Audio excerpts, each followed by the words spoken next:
Alors, très brièvement et surtout par politesse, je vais d'abord me présenter. Donc moi, je m'appelle Pierre Etchard, je suis ostéopathe depuis maintenant un petit peu plus d'une dizaine d'années. Et j'interviens essentiellement dans le domaine de la pédiatrie, donc où je suis maintenant depuis 5 ans relativement, on va dire, spécialisé, même si je travaille avec tout type de patients. L'intervention d'aujourd'hui a pour origine, tout d'abord, une vidéo que nous avons faite avec Thierry, qui abordait donc la philosophie de l'ostéopathie et qui a suscité énormément de réactions chez les gens. Beaucoup de curiosité, beaucoup de personnes qui se retrouvaient dans ce discours et qui auraient voulu en savoir un petit peu plus. Donc ça va être le sujet du travail d'aujourd'hui. Je me suis beaucoup interrogé sur ce que j'allais vous dire parce que j'ai énormément de choses à vous dire. Donc je suis désolé, mais j'ai dû faire des choix. Et donc je vais essayer quand même d'amener un maximum d'informations. Ce qu'on va faire aujourd'hui, c'est qu'on va essayer de prendre du recul. Parce que je me suis rendu compte que chez la plupart des patients que je vois au cabinet, ce qui manque, c'est du recul, de prendre un peu de distance par rapport à tout ce qu'on nous raconte et surtout par rapport à ce que l'on croit savoir. Le savoir aujourd'hui, ce sont les institutions qui nous la donnent, ce sont les médias, et on a été totalement dépossédés de ce pouvoir qui normalement nous est dû.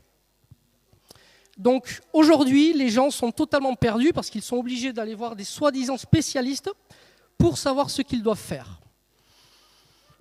Donc ce qu'on va faire aujourd'hui, c'est se réapproprier une part de ce savoir, retourner un petit peu à la source de certains éléments clés dans le cadre de la santé pour que vous soyez plus enclins à vous poser les bonnes questions. On va commencer tout d'abord par un élément qui me semble majeur, un principe universel sur lequel il faut revenir, qui est la causalité. Je pense que tout le monde ici connaît ce principe, qu'une cause entraîne une conséquence. Alors, ce principe qui paraît très simple, finalement, détient les clés de l'autonomie. Parce que ce principe fait émerger la question essentielle et la seule question que vous devriez tous vous poser, systématiquement, c'est pourquoi. S'il y a une seule question que vous devez vous poser face à une décision, face à un événement, face à un conseil qu'on vous donne, c'est pourquoi. Le pourquoi, c'est ce qui distingue les gens qui ont le pouvoir de ceux qui ne l'ont pas. Dans nos sociétés, dans notre culture de consommation, on a développé un principe très ingénieux qui permet de faire diversion de cette question essentielle qui est le pourquoi et qui est tout simplement l'illusion du choix. Aujourd'hui, dans notre système commercial, on nous vend notre liberté comme si elle était basée sur le choix. C'est-à-dire que votre liberté, vous êtes libre parce que vous avez le choix. Le choix, c'est une illusion. Le choix de choisir entre un yaourt light ou un yaourt avec du sucre, ça c'est votre liberté. Du moins, c'est la liberté qu'on veut vous donner. Le choix d'aller voir un médecin ou un ostéopathe, c'est la liberté que vous pensez qu'on vous octroie. Il n'en est rien. Si vous voulez véritablement être libre, vous ne devez pas choisir d'aller chez l'ostéopathe ou chez le médecin, vous devez vous demander pourquoi vous y allez. Première distinction très importante. Le pourquoi, tout au long de la conférence d'aujourd'hui, va nous permettre de renvoyer toujours les éléments les plus importants à leur source. L'un des éléments fondamentaux de la causalité, et premier sujet qui va nous intéresser, c'est le symptôme. Alors le symptôme, c'est évidemment ce qui amène les gens aujourd'hui, généralement, à consulter. Le symptôme, comme par exemple, on va prendre le phénomène inflammatoire, c'est un symptôme donc, qui fait mal, qui gêne, bien évidemment. Et dans notre culture, comme on ne prend plus le temps d'avoir mal, eh bien, on s'empresse à chercher à le faire disparaître. Le symptôme, pourtant, c'est un langage. Et la première grande erreur que nous faisons, c'est de penser qu'à un seul instant, notre corps puisse être en rivalité avec nous-mêmes. C'est-à-dire qu'elle puisse, à un certain moment, trouver un quelconque intérêt à produire un symptôme, donc peut-être parfois une douleur ou une gêne esthétique, mais dans notre désintérêt. C'est totalement hallucinant. Et pourtant, c'est ce qu'on nous a convaincus. On nous a dit que le symptôme, c'était ce qu'il fallait combattre, parce qu'à un moment donné, je sais pas, il y a quelque chose dans notre corps qui n'est pas d'accord avec ce que l'on veut, ou du moins avec ce que l'on croit. Le symptôme, vous avez deux moyens de communiquer avec. La première possibilité, c'est de l'ignorer. C'est-à-dire de ne pas la considérer. Et à partir du moment où vous l'ignorez, c'est comme les relations humaines. Quand vous ignorez quelqu'un ou que vous ne la connaissez pas, et que vous ne cherchez pas à comprendre le pourquoi, eh bien vous en faites votre ennemi parce que vous en avez peur. D'accord ? La peur n'est que le résultat d'une méconnaissance parce que nous ne nous sommes pas posé la question du pourquoi en amont. Vous verrez que tout se solutionnerait, même chez les êtres humains, si on décidait de prendre le temps de tout se connaître. Il suffit juste, même parfois un regard, parfois juste un contact, pour qu'on laisse de côté tous nos préjugés. Pour le symptôme, c'est la même chose, sauf que là, ça fait partie de nous. C'est-à-dire que le corps met en place un mode de communication qui, si vous prenez le temps de le comprendre, vous expliquera ce qui se passe. Et surtout, ce qu'il faut faire ou ne pas faire, le plus souvent. La deuxième option que vous avez par rapport à votre symptôme, c'est, donc, comme je vous expliquais, c'est de vous poser la question du pourquoi. Et à ce moment-là, vous considérez, vous mettez en considération votre symptôme, et à ce moment-là, vous en faites votre allié. Et à partir de là, vous allez pouvoir vous poser les bonnes questions et travailler avec ce symptôme. Je vous donne un exemple que tout le monde va comprendre, c'est l'exemple de la température. D'accord ? Lorsqu'on a de la température, la première solution, c'est évidemment le symptôme. On ne cherche pas à comprendre pourquoi on fait de la température. À ce moment-là, on en a peur. Hein ? Ben oui, c'est la température, attention. Et donc, on risque ensuite d'en faire notre ennemi. On en fait notre ennemi parce qu'on va la combattre. Donc, c'est par nos actes que nous faisons de nos symptômes un ennemi.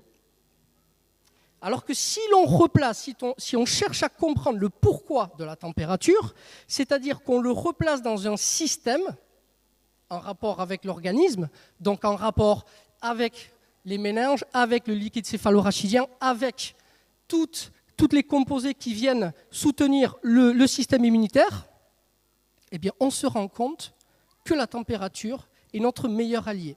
Et que c'est par la température que passera notre salut pour éviter la propagation de l'infection. Cette particularité par rapport aux symptômes, c'est quelque chose que vous devez avoir vraiment très très clair. Parce qu'aujourd'hui, le moindre symptôme aujourd'hui est devenu l'argument pour vous vendre quelque chose.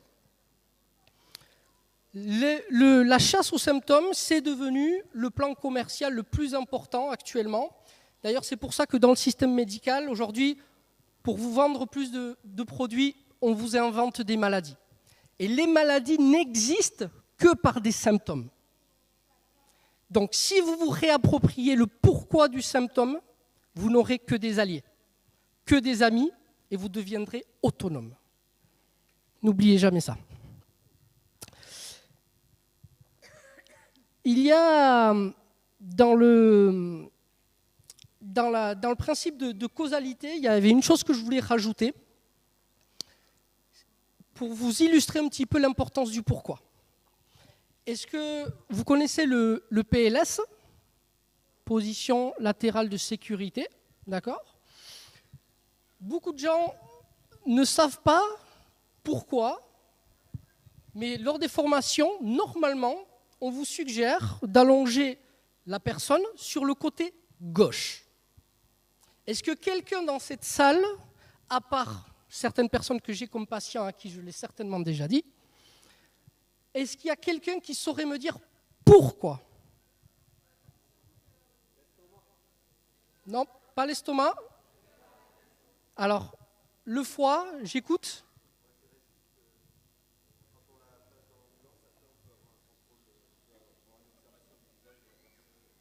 Non, sur le côté droit, c'est valable. Le foie, j'écoute. Vous ne savez pas pourquoi. Quelqu'un d'autre?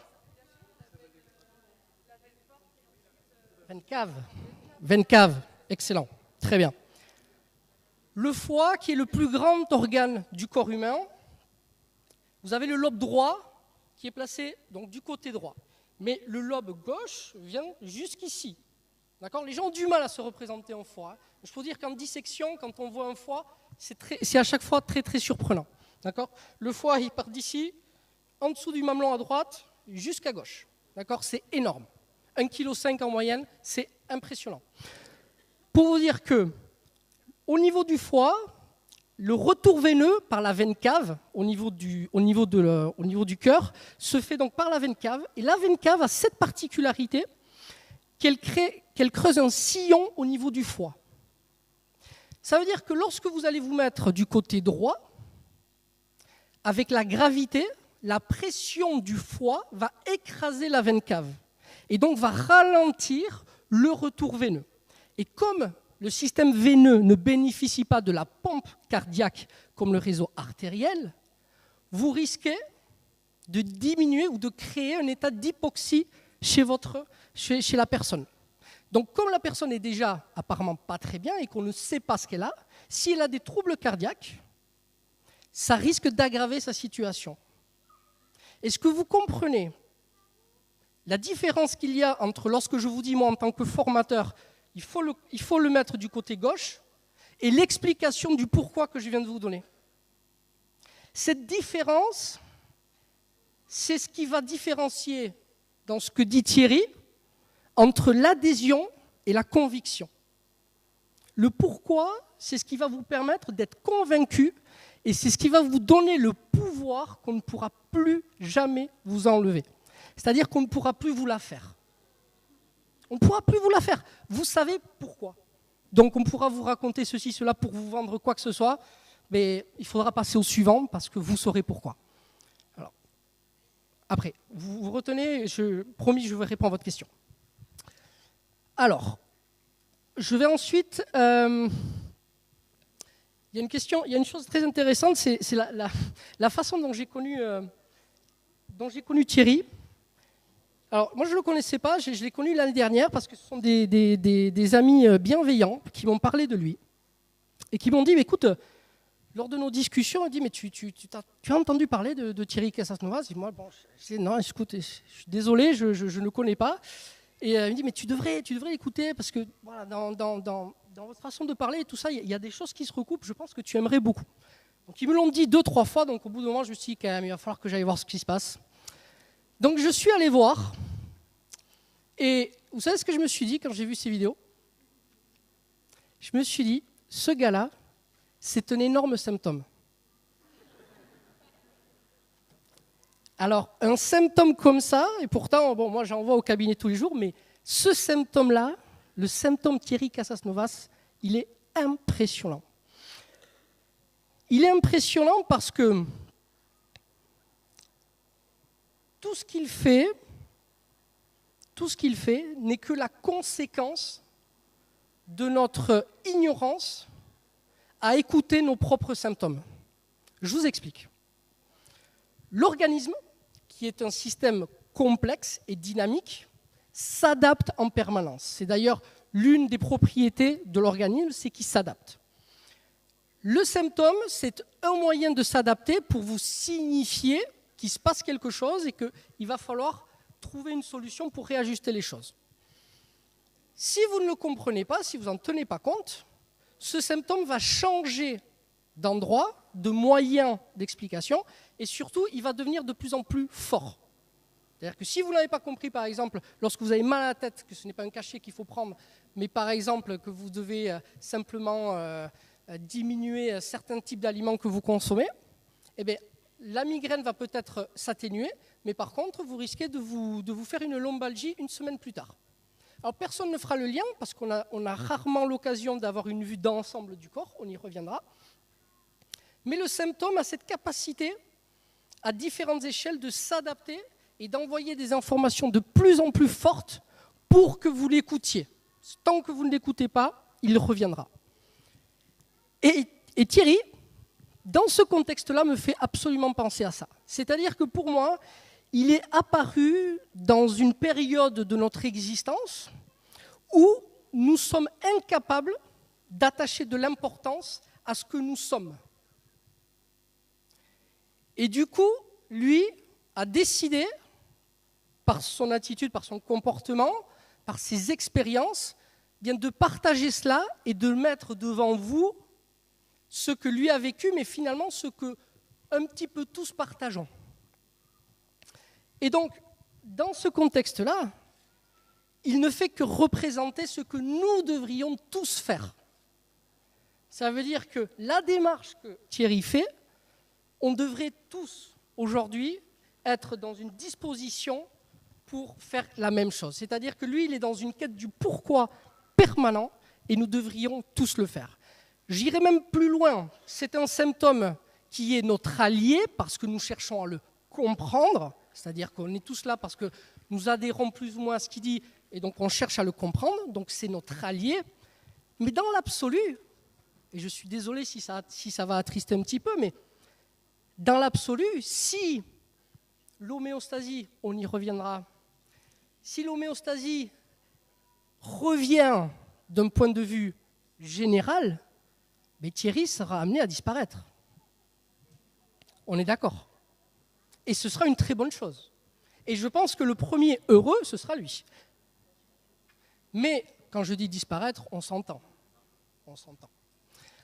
Donc, ce symptôme-là, je trouve qu'il est extrêmement évocateur et il a amené énormément d'éléments sur l'importance du pourquoi.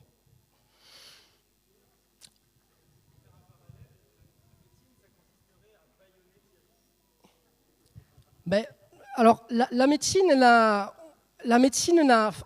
En fait, le problème avec la médecine, quand on parle médecine, en général, on parle médecine allopathique, hein, on est d'accord ? Donc, la médecine, en général, c'est un secteur parallèle, parce qu'on n'est pas sur la même dimension.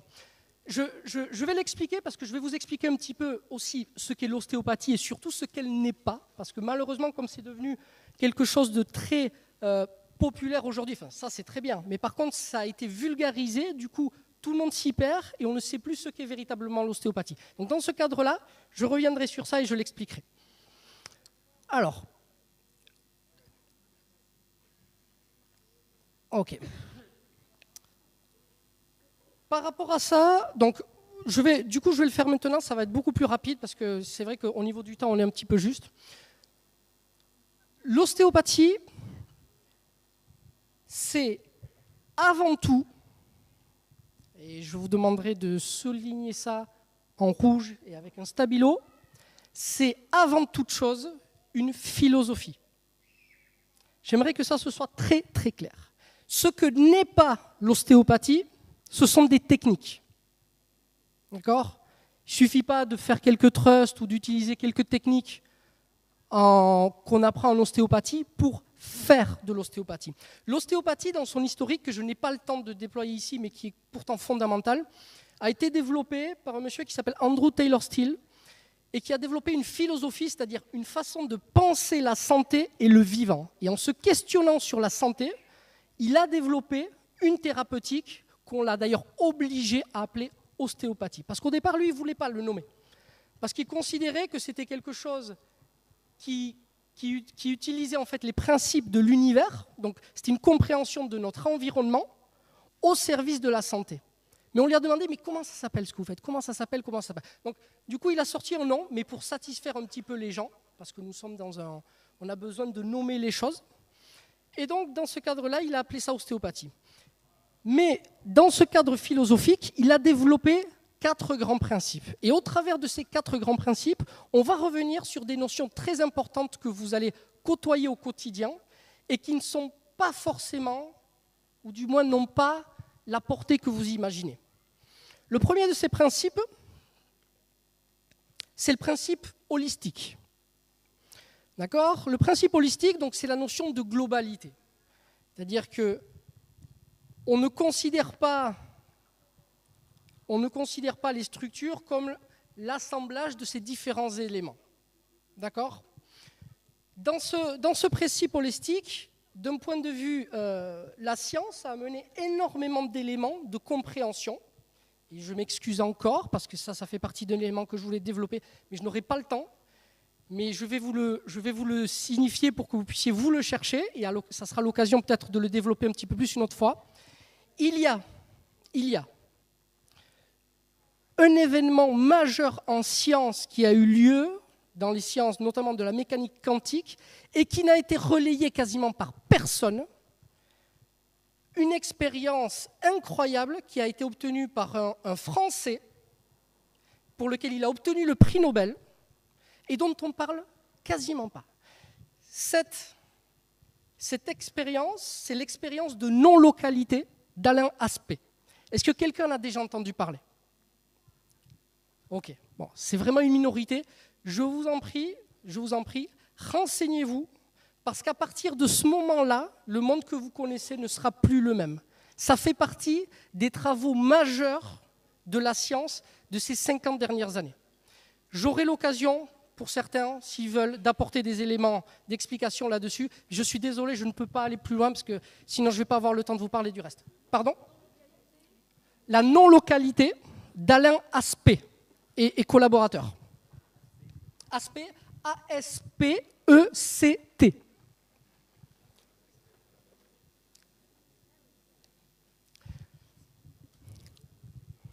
Alors, une idée aussi très intéressante que je vais développer ici, c'est que si vous suivez un petit peu les recherches en sciences, ce qui est mon cas depuis 15 ans, parce que je me passionne pour ce qu'on appelle les systèmes complexes, donc j'ai été amené à faire des recherches un petit peu dans une quinzaine de disciplines différentes. En biologie, ce qu'on appelle biologie systémique, il y a un monsieur qui s'appelle Bruce Lipton, qui a fait des travaux très très intéressants et qui a écrit un bouquin remarquable. Ce bouquin, je l'ai là, pour ceux que ça intéresse, enfin ça c'est le mien, hein, donc évidemment, mais pour ceux qui veulent prendre la référence et qui veulent éventuellement noter ça, je vais vous lire un passage, si vous voulez bien, parce que ce passage ne fait que, ni plus ni moins, démontrer que c'est la fin des espèces. C'est-à-dire qu'on nous a expliqué jusqu'à présent que nous étions des espèces, séparés des autres espèces, et donc on nous a appris à compartimenter un petit peu, à segmenter notre monde. D'accord? Et justement, ce que la non-localité montre déjà, c'est ça. Et ensuite, ce que je vais vous lire là ne fait que renforcer ce passage. Alors, je vais vous faire rapidement. L'une des raisons pour lesquelles les scientifiques reconsidèrent la théorie de Lamarck, c'est que les évolutionnistes nous rappellent l'inestimable rôle que joue la coopération dans la viabilité de la biosphère. Les scientifiques ont longtemps remarqué des relations symbiotiques dans la nature. Donc, le physicien britannique Frank Ryan a répertorié de telles relations, notamment un type de crevette qui entasse sa nourriture pendant que son partenaire, un goby, la protège des prédateurs. Et aussi une espèce de bernard l'ermite qui transporte une anémone rose sur sa coquille. Comme les poissons et les pieuvres sont friands de bernard l'ermite, l'anémone leur lance ses tentacules multicolores avec un microscope batterie de dards empoisonnés lorsqu'ils approchent de son hôte. Elle pique le prédateur pour le convaincre d'aller chercher son repas ailleurs. L'anémone guerrière profite aussi de cette relation en se nourrissant des miettes laissées par le crabe. Ce genre de choses, on en rencontre de plus en plus. Et ce que l'on constate, c'est que les espèces, les soi-disant espèces, collaborent et que c'est dans cette collaboration que la vie se complexifie. D'accord ? Or, notre compréhension actuelle de la coopération dans la nature va beaucoup plus loin que ce qui s'observe facilement. Selon un récent article paru dans la revue Science, intitulé les biologistes prennent graduellement conscience du fait que les animaux ont coévolué et continuent de coexister selon diverses combinaisons de micro-organismes nécessaires à la santé et au développement. Ça doit tous vous parler. L'étude de ces relations est maintenant un domaine scientifique en plein essor appelé biologie systémique. Donc ça, c'est typiquement ce qui explique que nous dépendons de notre relation avec nos bactéries, d'accord, avec notre intestin. Lorsque l'on sait et qu'on prend conscience que nous avons plus de bactéries que de cellules dans notre organisme, c'est suffisamment éloquent pour qu'on le prenne en considération. Donc nous ne sommes rien, nous n'existons même pas sans cette relation. Alors, un autre élément que je voulais absolument vous évoquer par rapport à ce principe holistique, c'est une anecdote que je voulais vous donner. Alors, j'ai eu la chance, de par mes études, de pouvoir faire de nombreuses dissections. Évidemment, donc, dans notre culture, c'est par la dissection que l'on apprend. Et donc, j'ai été en lien donc avec un ami qui, lui, voulait devenir neurochirurgien. On a été très proches et on l'est d'ailleurs encore. Et alors, lorsqu'on se rencontrait, donc lui savait que j'étais ostéopathe et d'ailleurs il était assez étonné que je sois rentré dans ce cursus pour pouvoir faire autant de dissections. Il dit mais quand même l'ostéopathie ne nécessite pas de faire autant de dissections. Mais bon, je lui ai expliqué que oui. Et lors de ces cours de dissection, j'étais un petit peu taquin parce que j'essayais d'amener un petit peu de philosophie, un petit peu de recul par rapport aux cadavres que l'on avait devant nous. Et essayer d'expliquer aux gens qui étaient autour que ce qui est là, c'est pas vivant. D'accord ? Alors, lorsqu'on a commencé à disséquer, je me souviens, la première fois, on avait commencé à disséquer le foie. On commence à disséquer le foie, on était ensemble en fait sur le même foie. Je me retourne vers lui et je lui dis tu sais, ce foie-là, il n'existe pas. Qu'est-ce que tu me racontes? Il n'existe pas. Comment ça? Oui, enfin, tu es conscient quand même qu'il n'existe pas ou il faut faire une annonce. Bon, il n'a pas bronché. On est passé sur une autre structure, on est passé sur les intestins. Alors là, les intestins, très intéressant. On était au niveau de la valvule iléocécale. Lui était très intéressé parce que justement, il venait d'être opéré de l'appendicite. Alors je lui dis, mais tu sais, ta valvule iléocécale, là, ton intestin, il n'existe pas. Je dis, bon, là, tu commences à m'emmerder un petit peu quand même, parce que c'est quoi, là, ton histoire de n'existe pas? Ben, c'est très simple, en fait. Et ça, c'est un élément que les gens ont tendance à oublier.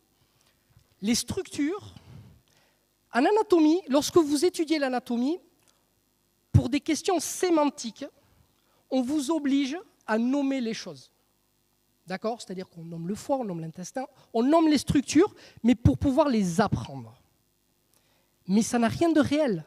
Le foie n'existe que et seulement dans sa relation avec les autres structures, avec la veine cave, avec le duodénum, avec le ligament qui le relie à l'estomac, avec son rapport avec le cerveau. Mais si vous enlevez ces relations, le foie, il n'existe pas. Donc, le foie, comme on l'entend, c'est une vue de l'esprit. Et c'est ce que rejoint la non-localité d'Alain Aspect. Elle montre que tout ce que nous appréhendons, en fait, c'est une unité. C'est-à-dire que nous tous ici, ça peut paraître déroutant, mais nous formons une unité. Moi, aujourd'hui, là, je suis en train de vous parler, mais j'existe parce que vous êtes là. Sinon, je n'existerais pas. Et c'est exactement ce qui se passe dans toutes les thérapeutiques que l'on retrouve aujourd'hui. Donc, ce que je vais vous dire, c'est que ce qu'il y a de plus important pour un être vivant, ce sont les relations. Donc, si vous voulez être en bonne santé, si vous voulez fonctionner de façon optimum, prenez soin de vos relations. C'est votre environnement qui prime dans l'intégrité de votre santé. On va le développer, je vais vous expliquer pourquoi, mais la solution pour que votre corps puisse fonctionner correctement, c'est que vos relations avec votre environnement. On va encore parler d'environnement, même si c'est encore, à mon sens, une erreur, parce que le dedans et le dehors, pour moi, c'est la même chose. Alors, et d'ailleurs, oui, juste pour revenir sur la médecine, en médecine, vous remarquerez qu'on fait des spécialités de structures qui n'existent pas. C'est-à-dire qu'on a décidé qu'on allait travailler, qu'on allait devenir cardiologue pour le cœur. C'est-à-dire que le cœur a sa propre existence. C'est-à-dire qu'on ne va pas interroger le reste du système, on va traiter le cœur. On va traiter les pieds avec la podologie, en urologie. Enfin, vous n'avez que des spécialités. C'est-à-dire que ce sont des structures qu'on peut apparemment scinder et séparer du reste. Et c'est pour ça qu'en scindant, vous enlevez la compréhension de l'ensemble. Et du coup, vous ne pouvez plus retrouver le pourquoi. Et c'est pour ça qu'à partir du moment où vous enlevez le pourquoi, vous devenez dépendant. Et donc, du coup, vous êtes obligé de trouver une solution à l'extérieur. Donc, vous êtes obligé soit de prendre des médicaments, soit de trouver une structure compensatoire comme des semelles ou ce genre de structure. Et d'ailleurs, en parallèle de ça, vous allez avoir aussi une mode que je tiens quand même à souligner ici, c'est la mode des thérapies sectorielles. Alors, je n'ai rien contre. Hein. Elles sont, d'ailleurs, je ne reviens pas du tout sur leur efficacité parce qu'elles sont très efficaces, mais je voudrais juste vous amener à réfléchir sur leurs principes. Vous avez des modes qui vont se focaliser, par exemple, sur des zones du corps. D'accord ? Il y a une personne qui me posait la question la dernière fois au cabinet, qui me demandait, oui, j'ai entendu dire, moi j'ai un ami à moi qui se fait traiter par une technique sur l'atlas. L'atlas, c'est la première cervicale. Et c'est une technique qui apparemment a fait beaucoup d'effets sur lui. Ah, mais ça, je n'en doute pas. Je n'en doute pas. Sauf que son atlas n'existe pas. Mais oui, non, mais soyons très clairs, c'est-à-dire que ce qui importe dans un traitement, si vous voulez amener un minimum de thérapeutique à un patient, vous devez le comprendre. Si vous voulez le comprendre, vous devez le replacer dans un ensemble. Votre patient, ce n'est pas un atlas. Sauf que là, ce qui va se passer, c'est qu'on va faire un diagnostic sur le positionnel de l'atlas et on va le corriger. Parce que oui, effectivement, l'atlas a des relations privilégiées avec le système nerveux, a un rapport privilégié avec le système immunitaire, et notamment avec les méninges, mais seul, il n'existe pas. Et le positionnel de l'atlas ne représente 9 fois sur 10 qu'une adaptation chez le patient. D'accord ? En embryologie, vous apprenez qu'au début, vous n'êtes qu'une cellule, puis 2, puis 4, puis 8, de façon exponentielle. Donc ce que vous devez comprendre, c'est que toutes les structures dans l'organisme sont liées. Donc se pose le problème du diagnostic. Comment savoir si ce que vous allez traiter chez votre patient doit être traité ? Comment savoir si votre atlas n'est pas justement une adaptation, la fièvre, qu'a mis en place votre organisme pour répondre aux contraintes de votre environnement. Et c'est là que se trouve la subtilité du métier et de tous les métiers, c'est que en ne prenant pas garde à cet élément holistique, c'est-à-dire qu'en n'essayant pas de comprendre, de prendre du recul au lieu de mettre le nez sur une structure spécifique, eh bien on passe à côté de la personne. Et on en arrive à des aberrations que je vois au cabinet de patients qui s'identifient à leur maladie. Moi, j'ai des patients, je travaille avec des enfants autistes, je travaille avec des enfants qui sont atteints de leucémie. Eh bien, j'ai été obligé de trouver une diversion parce qu'à chaque fois qu'ils viennent me voir, ce n'est pas eux que je vois, mais c'est leur maladie. Ils se sont complètement éteints en faveur de leur maladie parce qu'ils n'ont pas distingué que eux n'étaient pas leur maladie. C'est vraiment très important ce que je vous dis, parce que vous, quand vous avez vos symptômes, quand vous êtes malade, vous n'êtes pas ça. Vous en faites partie, mais vous n'êtes pas une maladie. D'accord ? Du coup, les diversions sont on est obligé de faire des diversions parce qu'en ostéopathie, on ne travaille pas sur la maladie. On travaille sur la santé. Et c'est ce qui va distinguer essentiellement donc les médecines, on va dire, allopathiques du domaine ostéopathique. Donc, le travail que l'on va faire au niveau de la globalité, donc du principe holistique, il est surtout important à comprendre dans la différence entre adaptation et compensation. Si vous avez une vision beaucoup trop restrictive du patient, ben vous allez passer complètement à côté de la signification, donc à côté du pourquoi. Et très souvent, donc comme je le mentionne à chaque fois, les patients sont toujours surtraités parce qu'ils sont sous-diagnostiqués. Et ils sont sous-diagnostiqués parce qu'on n'a pas une vue globale du patient. Parce qu'on ne va pas investiguer les différents secteurs qui sont spécifiques au patient, c'est-à-dire en tenant compte de son environnement, en tenant compte de son passé, en tenant compte de son histoire, de savoir comment ça se passe dans sa vie. Tous ces éléments expliquent pourquoi votre atlas est en dysfonction. Et ce n'est que ça qui vous dira si votre atlas est une adaptation ou une compensation.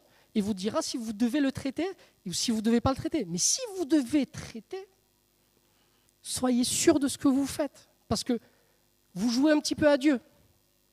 D'accord ?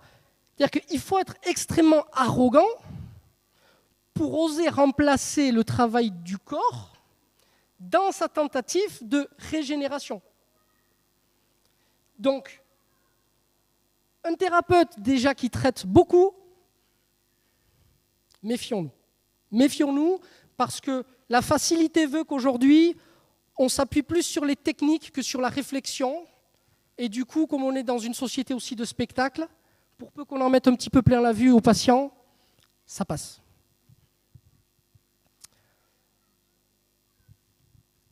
Une autre notion très, très, très importante que je voudrais aborder avec vous aujourd'hui.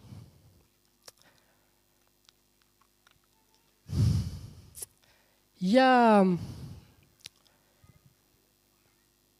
Dans la santé aujourd'hui, il y a un terme qui revient très, très souvent. Ce terme, c'est l'homéostasie. Tout le monde en a entendu parler. Bon. Si je vous dis que, d'un point de vue scientifique, l'homéostasie est obsolète depuis 50 ans, est-ce que ça parle à quelqu'un ou pas? Est-ce que quelqu'un est d'accord avec moi ou pas? Ok. Alors, je vais avancer mon propos. L'homéostasie est basée sur deux principes. Le premier, c'est le retour à l'équilibre. Et le second, c'est sur les principes constants. Le retour à l'équilibre en thermodynamique, c'est l'immobilité. Vous êtes d'accord que lorsqu'une structure revient à son équilibre, c'est-à-dire qu'il oscille entre deux phénomènes, lorsqu'il revient à l'équilibre, il s'immobilise. Vous êtes d'accord? Or, ce qui caractérise la vie, l'une des caractéristiques majeures de la vie, c'est le mouvement. C'est la mobilité. C'est-à-dire que ce qui vous permet de dire qu'une structure devant vous est vivante ou pas, c'est la présence de mouvement, la présence de mobilité, ce qui traduit du coup des échanges. Il y a donc une contradiction entre la mobilité du vivant et l'équilibre et l'immobilité de l'homéostasie. Dans les années 60, il y a un monsieur que j'admire beaucoup, qui est malheureusement décédé en 2002, qui est un grand physicien qui s'appelle Ilya Prigogine. Est-ce que certains en ont entendu parler? Ok, très bien. Ce monsieur a fait des études sur ce qu'on appelle des structures dissipatives.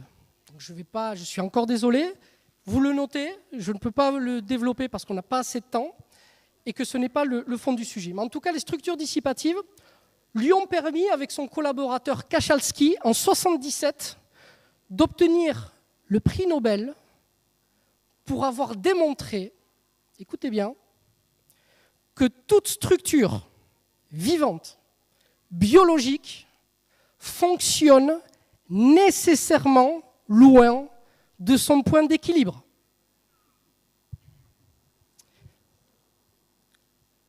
Je vais d'ailleurs vous lire un petit passage des éléments que j'ai traduits parce que tous ces travaux sont malheureusement en anglais, pour vous expliquer un petit peu le pourquoi du comment. Donc c'est Ilya Prigogine qui parle. Nous avons découvert que quand vous allez loin de l'équilibre, par exemple en considérant une réaction chimique, que vous empêchez d'arriver à l'équilibre, se produisent des phénomènes extraordinaires que personne n'aurait cru possible. Par exemple, ce qu'on appelle des horloges chimiques. Alors qu'est-ce que c'est? Prenons un exemple. Vous avez des molécules qui de rouge peuvent devenir bleues. Comment imaginez-vous voir ce phénomène? Si vous pensez que les molécules vont au hasard, vous allez voir des flashs de bleu, puis des flashs de rouge. Mais il se produit, loin de l'équilibre, dans d'importantes classes de réactions chimiques, des phénomènes rythmiques. Tout devient bleu, puis tout devient rouge, puis tout devient bleu. C'est-à-dire qu'une cohérence commence à naître. Et cette cohérence n'existe que loin de l'équilibre. Donc, loin de l'équilibre, se produisent des phénomènes ordonnés qui n'existent pas près de l'équilibre. Si vous chauffez un liquide par en dessous, il se produit des tourbillons dans lesquels des milliards et des milliards de molécules se suivent l'une l'autre. De même, un être vivant, et comme vous le savez, est un ensemble de rythmes, tels les rythmes cardiaques, le rythme hormonal, rythme des ondes cérébrales, de division cellulaire, etc. Tous ces rythmes ne sont possibles que parce que l'être vivant est loin de l'équilibre. Le non-équilibre, ce n'est pas du tout les tasses qui se cassent. Le non-équilibre, c'est la voie la plus extraordinaire que la nature ait inventée pour coordonner les phénomènes, pour rendre possible des phénomènes complexes. Les phénomènes complexes, c'est exactement ce que nous sommes. Donc, loin d'être simplement un effet du hasard, les phénomènes de non-équilibre sont notre accès vers la complexité. Et des concepts comme l'auto-organisation loin de l'équilibre ou de structures dissipatives sont aujourd'hui les lieux communs qui sont appliqués dans des domaines nombreux, non seulement de la physique, de la biologie, de l'embryologie ou encore de la linguistique.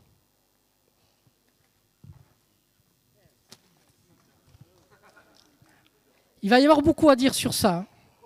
J'espère que je ne vais pas me perturber trop, mais vous savez, en science et dans nos sociétés, il y a un gros problème.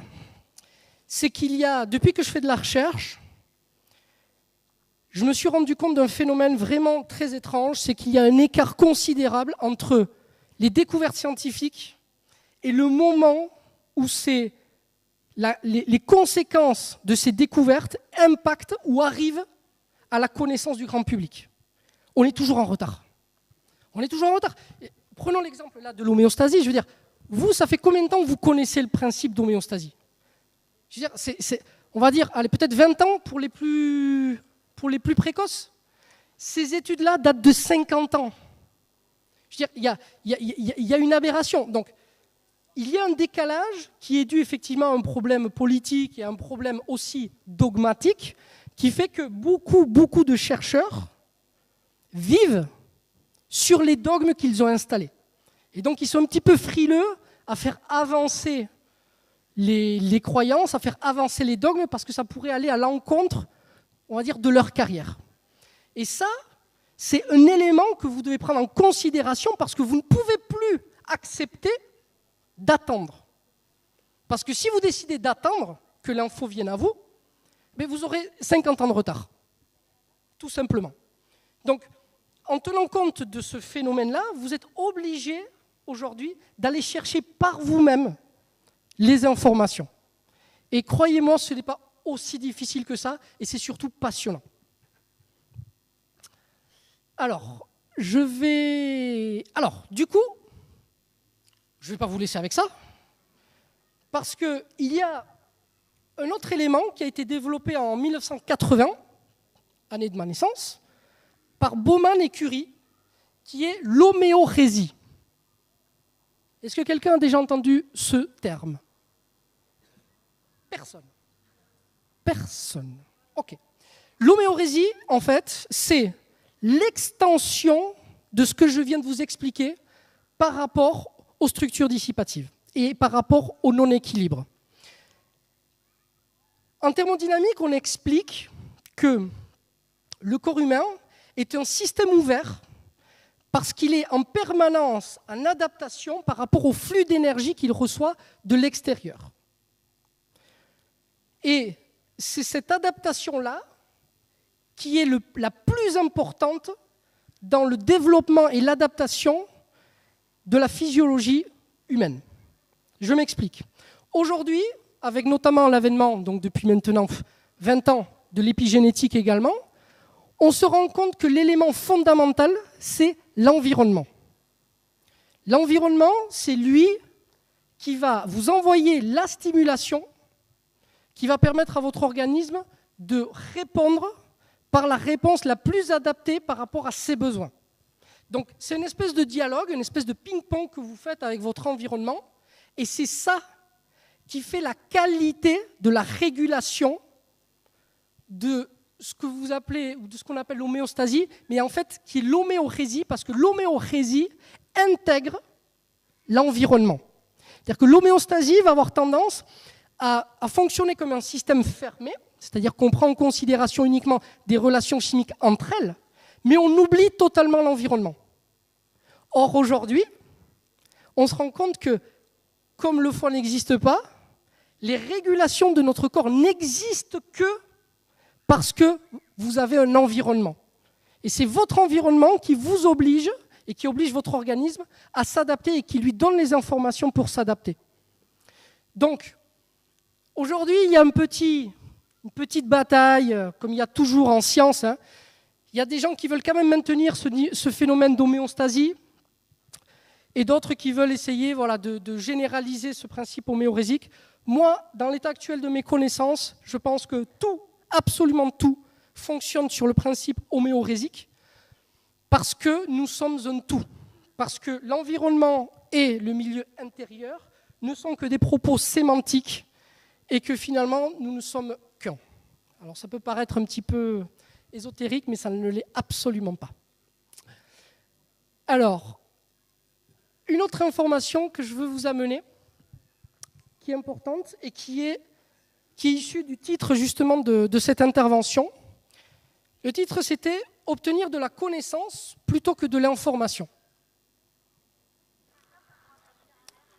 L'information, contrairement à ce que beaucoup de gens pensent, l'information, c'est un terme qui a été développé par un monsieur qui s'appelait Claude Shannon, dans une époque où la cybernétique était en pleine expansion. Et figurez-vous que l'information, c'est un terme qui se moque éperdument du message qui est contenu dedans.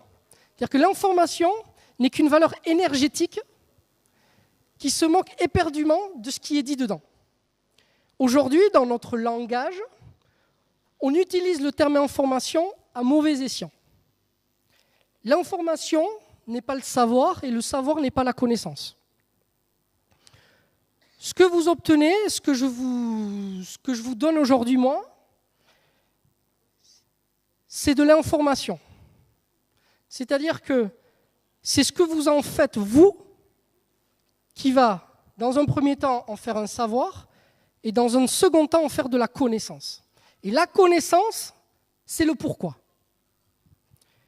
Si vous vous demandez pourquoi est-ce qu'il nous a raconté tout ça aujourd'hui, c'était quoi le but exactement, à quoi ça sert, mais vous obtiendrez la réponse qu'il vous faut pour obtenir de la connaissance.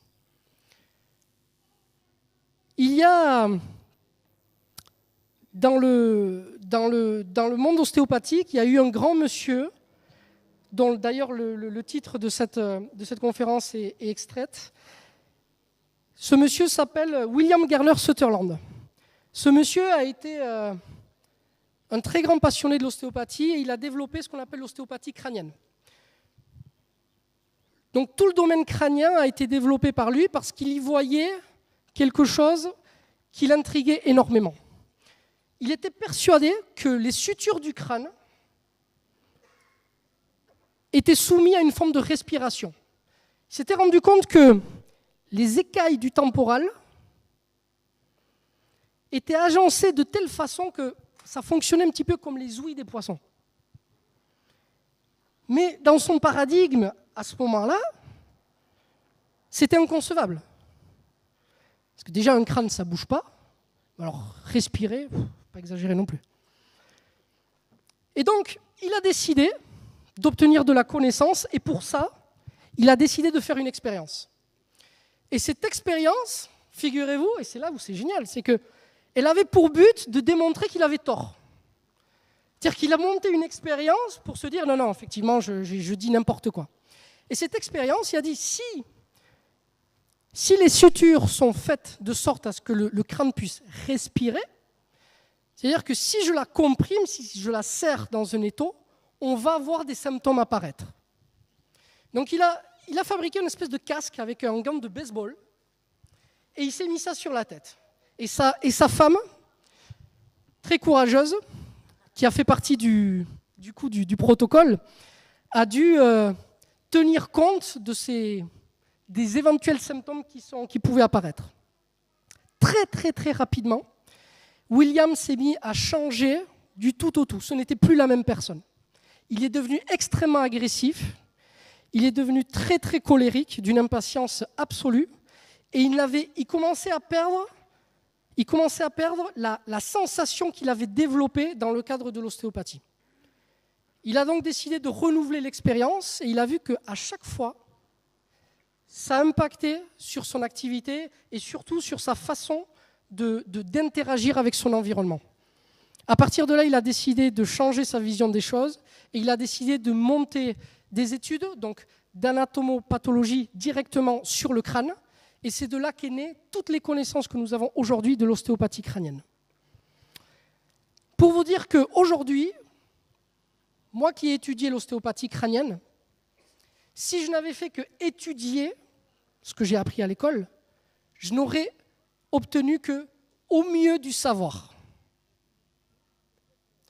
Lui, William, il a obtenu de la connaissance. Il a obtenu de la connaissance parce qu'il a fait l'expérience. Et je vais faire un parallèle, et encore une fois, avec Thierry, parce que lorsque je vous parlais du symptôme tout à l'heure, c'est exactement ça. Qu'est-ce que fait Thierry ? Quelle est la particularité de Thierry ? C'est qu'il a la connaissance. Parce que tout ce qu'il dit dans ses vidéos, il ne les dit pas parce qu'il les a entendus quelque part, il les dit parce qu'il les a vécus. Il a tout essayé. Et ça passe par là. Ça ne passe que par là. Vous ne pouvez pas connaître quelque chose, c'est impossible si vous ne l'expérimentez pas. Vous pouvez au mieux obtenir un savoir parce que vous avez des diplômes par-dessus la tête, mais jamais vous n'obtiendrez la connaissance. Pour illustrer ce propos, si vous le permettez, je voudrais vous lire un petit conte persan très court, mais qui résume parfaitement la situation.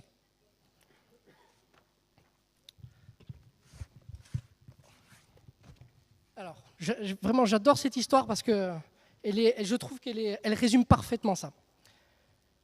Un jour, le peuple des papillons décide de tenir une grande assemblée pour tenter de résoudre une énigme qui les tourmente. La nature de la flamme. Chaque savant papillon expose sa propre théorie, mais aucune n'est convaincante. Alors, le sage qui préside l'assemblée fait remarquer que la meilleure façon de répondre à la question est d'aller voir une flamme de plus près. Un premier papillon se porte volontaire. Il s'envole en direction du château le plus proche, passe devant une fenêtre ouverte et aperçoit de l'autre côté la lueur d'une bougie. Très excité, il revient parmi ses camarades et raconte ce qu'il a vu. Le sage papillon dit « Ton récit ne nous apprend pas grand-chose ». Un deuxième papillon s'élance vers le château, franchit la fenêtre et frôle la flamme. Il passe juste à côté. Les ailes roussies, il revient tant bien que mal et surexcité raconte son expérience. Le sage papillon lui dit de nouveau « Mais ton récit ne nous apprend rien de plus ». Alors un troisième papillon, ivre de connaissances, s'élance vers le château, franchit la fenêtre, se précipite dans la flamme et fait corps avec elle. il s'embrase aussitôt et il disparaît, sans pouvoir relater son expérience, malheureusement. Le sage papillon, qui avait observé la scène de loin, dit alors à ses camarades, « Eh bien voilà, notre ami connaît désormais la nature de la flamme, mais lui seul la comprend. Et il n'y a absolument rien de plus à apprendre. »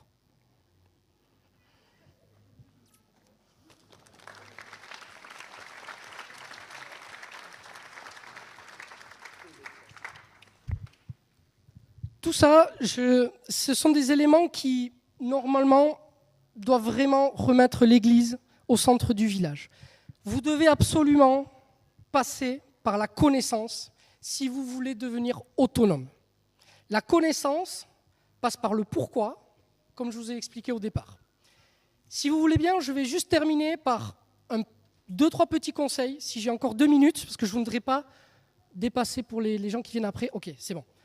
Par rapport aux expériences que j'ai eues au cabinet, j'ai souvent les mêmes questions qui reviennent.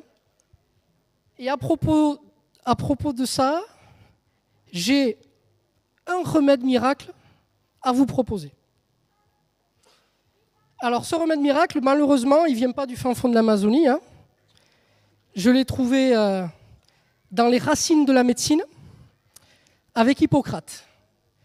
Et ce conseil, c'est le meilleur conseil que je puisse donner, si je peux en donner, en restant bien à ma place, c'est d'abord ne pas nuire. Alors, tout le monde connaît cette phrase, mais j'ai l'impression que tout le monde passe à côté. Parce que ne pas nuire, ça implique que l'organisme vit dans un système autosuffisant, c'est-à-dire que tout a déjà été mis en place pour que les choses fonctionnent. Mais, pour ne pas nuire, il y a une condition. Pour ne pas nuire, il faut avoir de la connaissance. Parce que sinon, comment faire pour être sûr qu'on ne nuit pas? Et aujourd'hui, c'est ce qui se passe. On nuit par méconnaissance. On vous fait croire tout et n'importe quoi parce qu'on vous a retiré votre droit à la connaissance. Et comme on a donné notre connaissance à des spécialistes, eh bien, ils peuvent se permettre de nous raconter n'importe quoi. Je ne dis pas qu'ils racontent n'importe quoi, mais ils peuvent se le permettre. Et parfois même, sans qu'ils le sachent, parce que parfois, ils ne font que relater des choses qu'on leur a dit eux-mêmes. Donc, c'est des choses qui sont, pour vous, très, très, très importantes à comprendre, que vous devez vous réapproprier les éléments du savoir et les transformer en expérience pour obtenir de la connaissance. Il y a une chose aussi très simple que j'aime à dire pour replacer les choses, c'est qu'il faut se rappeler que la nature précède l'homme.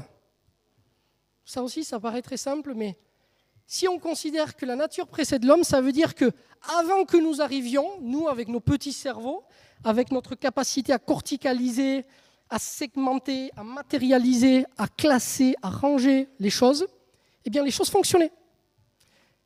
C'est-à-dire que le monde, la nature, l'univers n'a pas attendu que l'on apprenne les choses pour fonctionner. Et rien qu'avec ça, il y a un paquet de métiers qui devraient disparaître. Bref. Si vous comprenez ça, vous devriez comprendre que vous avez en vous tout ce qu'il vous faut pour être autonome. Et qu'aujourd'hui, malheureusement, le système nous amène vers l'inverse. C'est-à-dire qu'on nous rend dépendants parce que la dépendance amène à la peur qui amène à la consommation. Et comme on vit dans un système économique et qu'on doit vendre, qu'on doit vous faire toujours acheter plus, eh bien, on est obligé de vous faire croire un peu n'importe quoi. Et la seule façon de vous faire croire n'importe quoi, c'est de vous déposséder de votre connaissance. Donc, rappelez-vous que vous n'avez besoin de rien pour fonctionner, à part de votre environnement, un environnement physiologique. Et pour connaître cet environnement physiologique, vous devez avoir de la connaissance. C'est pour ça que vous devez multiplier vos expériences. N'attendez pas que quelqu'un le fasse. N'attendez pas que Thierry le fasse pour vous. Faites-le. Et je pense d'ailleurs que c'est l'un des messages les plus importants de Thierry. C'est que vous devez tous faire ce qu'il fait. Enfin, pas en référence, c'est la démarche. Vous devez avoir la même démarche. Vous devez expérimenter. Et d'ailleurs, c'est ce qu'on fait ici aujourd'hui. Pendant ces 3 jours, vous expérimentez, vous découvrez de nouvelles choses. Mais allez et écoutez-vous et allez chercher vraiment l'expérience. Et ne laissez personne vous dire que ceci est comme ça. Personne. Ni même moi, ni personne. Même ce que je vous dis, mettez-le de côté, oubliez, mais réappropriez-vous votre monde. Un autre élément aussi par rapport à l'alimentation, parce que c'est une question qui revient très souvent. On me demande souvent au niveau alimentaire qu'est-ce qu'il faut faire. Et puis souvent on me dit aussi, ça j'aime bien quand on me dit ça, on me dit Thierry a dit que. Alors ça j'adore. À chaque fois je me l'imagine à côté Thierry en train de voir ça. Et si Thierry voyait ça, il aimerait beaucoup. Non mais l'alimentation, je vais juste vous donner mon opinion. L'alimentation, c'est quelque chose de très simple. Il a été rendu compliqué uniquement pour justifier l'existence de spécialistes. Uniquement. Et du coup, vous dépossédez de votre propre capacité à vous gérer et votre propre intuition à savoir ce qui est bon et ce qui est moins bon pour vous. Lorsqu'on me parle de protéines, lorsqu'on me parle de lipides, glucides, protides, ce sont des choses que j'ai étudiées et qui m'ont énormément servi pour comprendre des modalités et des modèles. Mais les modèles théoriques, ce n'est pas la réalité. Tout comme le foie n'existe pas, vos lipides, vos protéines n'existent pas. Ils existent dans un système. Donc, le conseil que moi je peux vous donner, c'est que plus quelque chose est compliqué, plus il faut mesurer, plus il faut séparer les protéines des ceci, des cela. Laissez tomber. Franchement, la nature est très simple. La nature est complexe, mais simple. Et là, on vit dans un monde mais compliqué. Moi, des fois, j'ai mal à la tête. Les patients, ils m'expliquent ce qu'ils font, mais comment ils font? Je veux dire, c'est des calculs. Rien que pour ça, il faut avoir fait des études, quoi. Je veux dire, vous croyez que les animaux dans la nature font des études pour s'alimenter? Et pourtant, ils sont en meilleure santé que nous. Et les seuls qui sont malades, c'est parce que nous les avons rendus malades par notre mode de vie. Donc, je veux dire, il faut revenir un petit peu en arrière, on va prendre un peu de recul et simplifier les choses. Donc, s'il vous plaît, il faut vraiment que vous vous réappropriez le savoir, obtenez de la connaissance, essayez les choses par vous-même et n'allez plus chercher, parce que personne ne saura pour vous. Vous savez, hier, j'étais à l'intervention de Monsieur Lepris, que j'ai adoré. Vraiment, j'ai adoré. Et il a eu une remarque vraiment fabuleuse qui disait que lorsqu'on lui demandait un conseil, il avait 3 réponses. Il avait 3 conseils à donner. Et je pense qu'effectivement, c'est la meilleure chose. Le premier, si je me souviens bien, c'est qu'il n'a pas de conseil à donner. Et je crois que les 2 autres réfèrent au premier. Donc, je veux dire, moi, c'est exactement la même chose. C'est-à-dire que moi, quand on me pose la question de savoir qu'est-ce que tu en penses par rapport à ça, mais ce que je pense n'a pas vraiment d'importance. Ce qu'il faut, c'est que vous ayez, vous, la capacité de réapproprier un savoir et que vous puissiez mettre en pratique ce que vous sentez. Vous avez l'impression, à un moment donné, que je ne sais pas, allez, je vais être provocateur, manger un gros steak, ça peut être bon pour ce que vous avez, mais faites-le. Mais faites-le.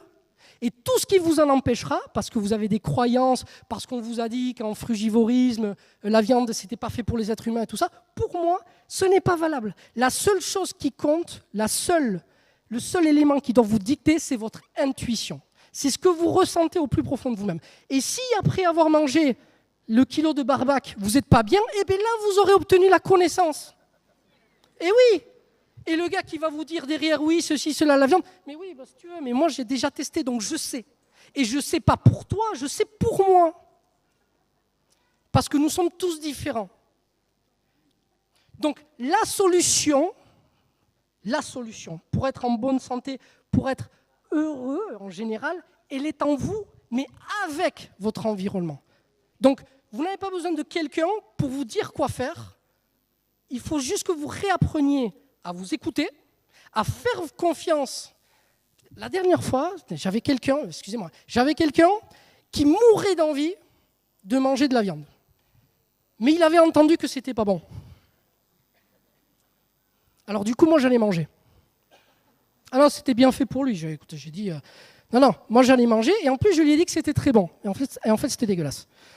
Et je lui ai dit que c'était très bon. Et du coup, il en a mangé. Parce que je lui ai donné trop envie. Et après ça, il me dit, punaise, ça fait longtemps que je n'ai pas mangé de viande. Et puis, c'était bien agréable. Bingo! Mais je veux dire, la vie, ce n'est pas autre chose que ça.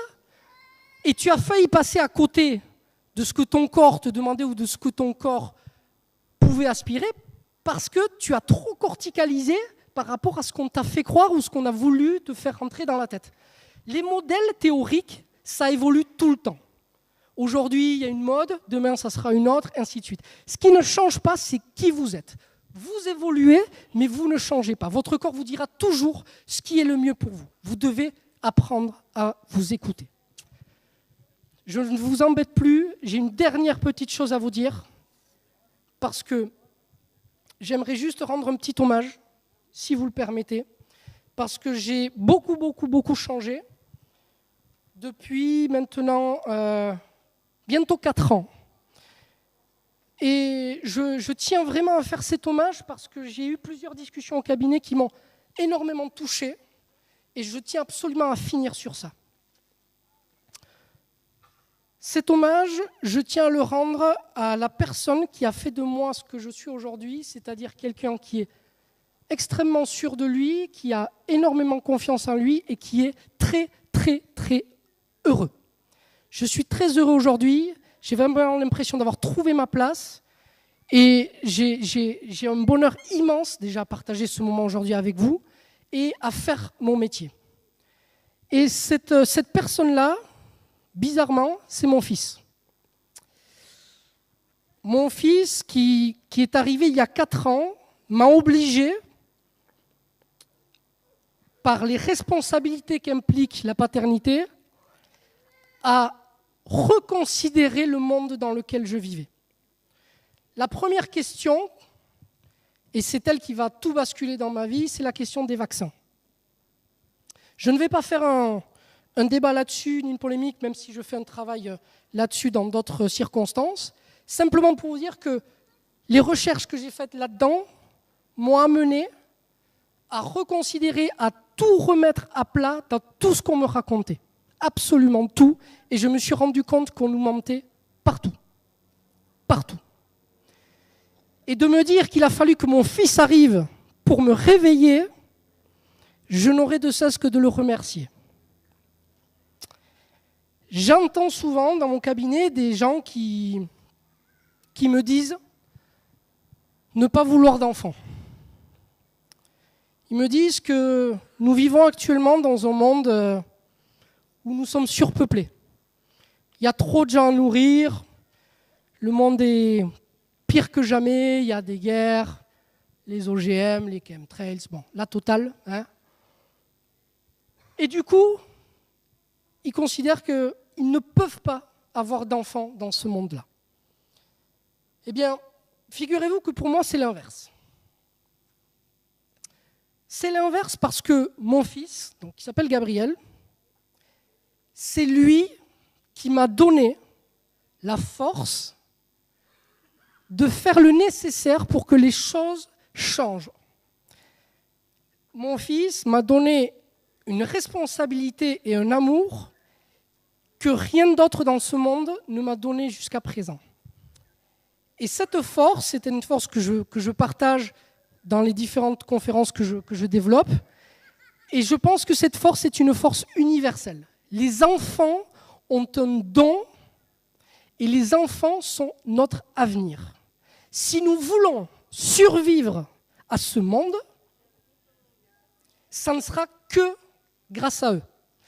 Si vous regardez aujourd'hui les enfants, regardez-les dehors, ce sont les personnes qui sont les plus proches de la vérité. parce qu'ils ne sont pas formatés, parce qu'ils ne sont pas conditionnés, ils sont totalement connectés à la vie. Donc, ce sont nos référents, ce sont nos modèles. Et si nous voulons vivre dans un monde meilleur, si nous voulons tout simplement vivre, ça passera par eux. Un, parce qu'ils nous donnent la force de devenir responsables. Et deux, parce que c'est eux qui nous rappellent tous les jours ce que c'est que vivre. Moi, depuis le début que je suis avec mon fils, là, depuis 4 ans, tous les jours, il me donne une leçon.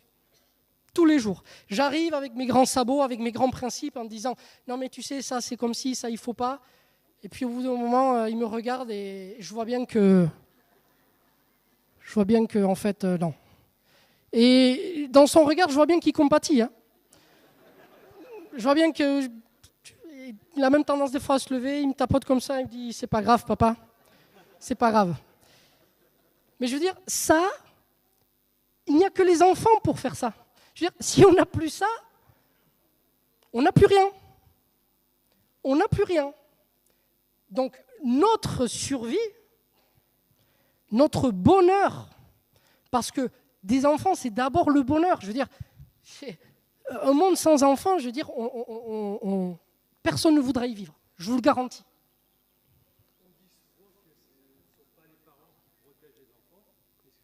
Exactement.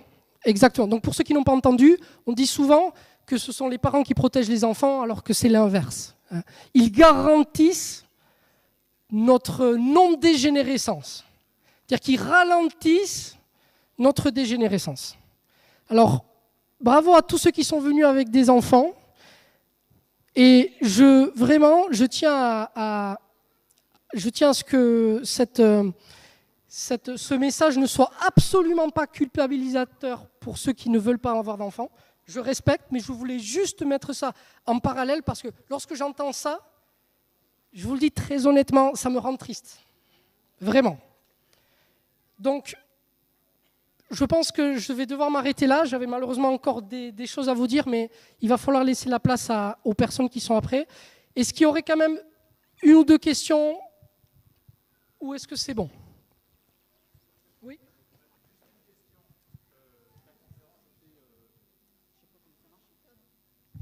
Ta conférence était merveilleuse.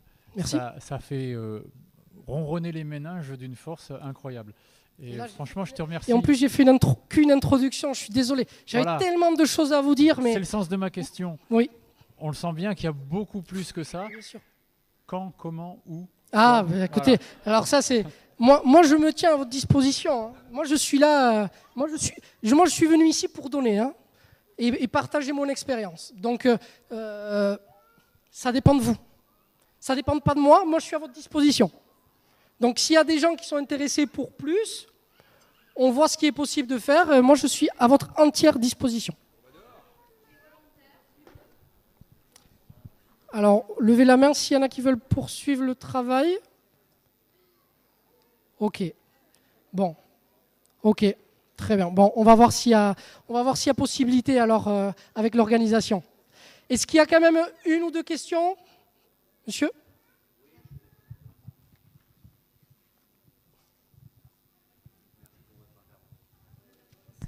C'est mieux avec le on. Merci pour votre intervention. En tout cas, moi, je voulais juste savoir, vous avez parlé tout à l'heure du travail un peu d'Hippocrate. Ouais. Et j'essaye de trouver quelque chose sur lui. C'est très dur. Très difficile. Et je voulais savoir quelles sont vos références par rapport à ça. Parce que Alors, moi j'ai de la chance d'être en contact avec des chercheurs, en fait. Et les livres sur Hippocrate, je les ai trouvés dans une bibliothèque à Paris, mais dans une bibliothèque en fait, d'une faculté de médecine qui garde des ouvrages, et donc qui ne sont pas en accès libre malheureusement, mais on peut obtenir, même sur Internet, on peut obtenir certaines références qui appellent justement à tous les travaux qu'a fait Hippocrate. Enfin, c'est surtout dans la transmission orale hein, pour Hippocrate. Parce que moi, j'ai rien en français, j'ai rien à trouver. Ça. Ouais. Mais je vous transmettrai si vous voulez. On se met en contact et je vous donnerai le nécessaire pour faire ça. Autre chose ou c'est bon ? C'est bon pour tout le monde ? Ok.